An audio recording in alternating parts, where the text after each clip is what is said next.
Pinabilib mga idol ni Kai Sotto si Coach Tim Cone, double-double performance, may inangasan pa si Kai. At ang pagbabalik ni Noy P. Justin Brownlee. FIBA Asia Cup Qualifiers, unang nakalaban ng Gilas Pilipinas ang Hong Kong. Probably ang pinakamahinang team na kasama ng Gilas Pilipinas dito sa group nila. So first quarter, 9-0 run ang ginawa ng ating mga kababayan. Talagang nilockdown sa paint ni Kai Sotto ang mga players ng kalaban. Maagang nag-stare down si Kai Sotto sa point guard ng Hong Kong. Balanse ang scoring ng Gilas Pilipinas, magandang ikot ng bola so far. Halfway bahagyang bumagal ang scoring ng Gilas Pilipinas at nakakahabol nga ang Hong Kong hanggang sa naibaba nila sa tatlo ang kalamangan ng ating mga pambato, 15-12. Last 2 minutes nag-mini run ang Gilas Pilipinas at muling umabot sa 11 points ang kalamangan nila sa Hong Kong. Pero at the buzzer, naipasok pa ang 3-point step back na to para sa home team, 23-15, lamang ng 8 ang Gilas. Off the bench, ipinasok si Kevin Kiambao at naipasok agad niya ang kanyang first shot attempt. Mainit sa 3-point line itong si Xu Walyong, ang point guard ng Hong Kong mga idol. Walang Kai Sotto sa court, tumabla ang talaan sa 25 hanggang sa lumamang pa nga sila mga idol, 30-29. May kalakasan din itong Hong Kong led by Duncan Reed, ang former Bay Area Dragons na naglaro sa PBA. So far si Kai Sotto ang nagdidikta ng tempo para sa Gilas Pilipinas. Wala kasi si AJ Edu at Junmar Fajardo kaya kulang tayo sa sentro. Well, si Justin Brownlee ang may pinakamataas na plus or minus, pero si Kai Sotto naman ang may highest efficiency. Kaya at the end of first half, lamang ang Gilas Pilipinas, pero surprisingly 4 lang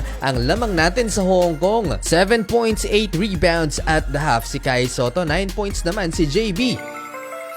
Start of third quarter, Justin Brownlee from the corner, 3-pointer to extend the lead into 7 points. Sinundan pa yan ng 2 free throws ni Kai Sotto. Double-double na for Kai. And Ginebra connection, JB to Scottie Thompson, easy layup.